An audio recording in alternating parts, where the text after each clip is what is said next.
Most important things in business, especially running an online business, is the ability to be emotionally consistent, not only as a business owner, but as a man as well. It's a key pillar I would define as being a high value man for that matter, actually. But especially in business, no matter whether you're running an e-com business, an online agency, drop shipping, a SaaS platform, emotional consistency is incredibly important. And the reason behind that is you need to be able to handle stress. You need to be able to wake up, get the job done every single day without the emotions coming into play whatsoever. Because no matter if you're in any space, emotional consistency is incredibly important as a pillar to how you operate in business. Clients, customers, business partners, they don't want someone who cracks under pressure. They don't want someone who gets stressed easily or quick to anger or uncertain of themselves as well. Now, let me give you an example. I have a few friends in the e-com space and they spend up to $10,000 a day on ad spend. When you're spending that much, if you don't have a good day in terms of sales, that $10,000 is going to feel really rough.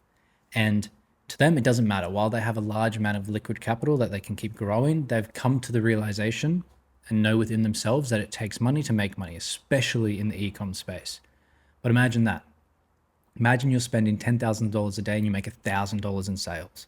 You're nervous. You're going to sit there thinking, questioning whether you should keep going, but being able to be emotionally consistent through that emotional roller coaster is what really separates those who are really good in e-commerce from those that aren't very good, because they're able to set aside their emotions and understand that this is what it takes. This is what it takes to be great. There's pain, there's suffering, and they need to be consistent the entire time.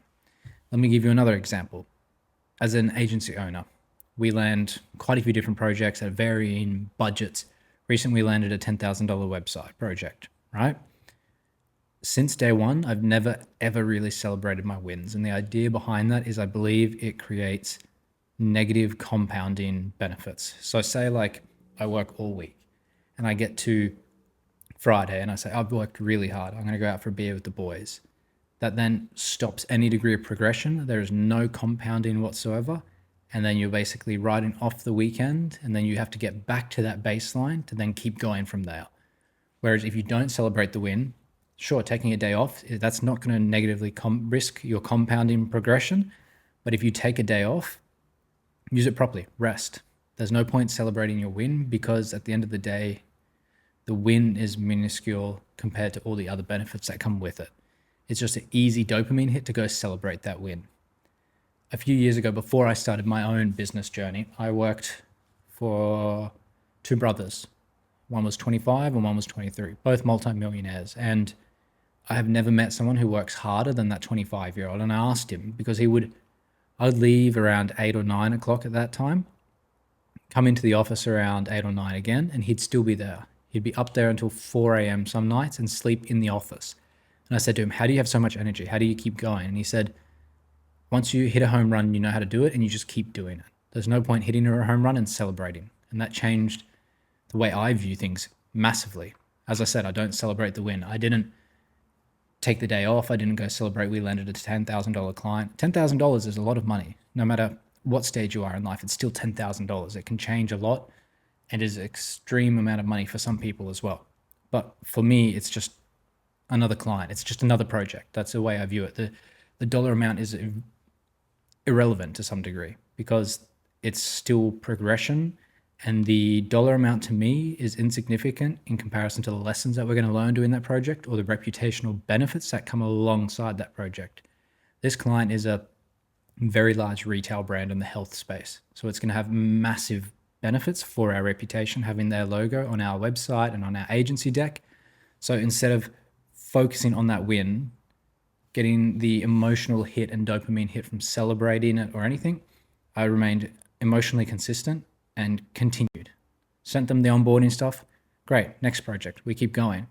Emotional consistency is very, very important in the online space, because some days you'll sit there and you'll think, should I keep going? There'll be self-doubt, there'll be everything. And even I've had that. Every business owner I know as well has had that as well. Especially online business, you spend a lot of time on your own, and you sit there and you think, is it worth it? And some people can't handle it. I know agency owners that hate being alone and hate working from home and all of that. But personally, I enjoy my own company, and I made a decision a very long time ago that it was exactly what I wanted. It's allowed me to live a certain lifestyle and experience a lot of different things in life. But I wouldn't be able to do that if I wasn't emotionally consistent through the ups and downs, the stressful situations, the easy times. Everything in business somewhat relates to real life as well. If you can handle the pressure of running your own online business, you can handle a relationship. There's a lot of lessons that cross over between relationships and networking and friendships and even just the way you hold yourself as a person. So my key takeaway for this would be try to always remain consistent. Like, don't do things because you're happy. Don't do things because you're sad. Do them because you need to do them as a non-negotiable. If you operate on that framework, everything else becomes easy because you're not emotionally attached to whether a project goes ahead. You're not emotionally attached to spending $10,000 a day on ads. The benefits of not being emotionally attached or invested to anything on a positive and a negative side always outweigh being too attached.